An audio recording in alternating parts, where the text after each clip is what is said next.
Delhi car स्फोटाचा आणखी एक नवा व्हिडिओ आता समोर आलाय। या व्हिडिओतून या स्फोटाची भीषणता दिसून येते।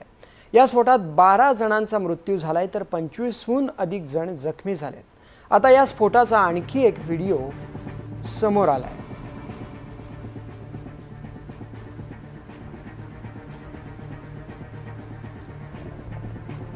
या स्फोटाची भीषणता दर्शवणारा हा व्हिडिओ आहे। संध्याकाळी भर रस्त्यात हा स्फोट घडला आणि यामुळे प्रचंड मोठी जीवितहानी झाली।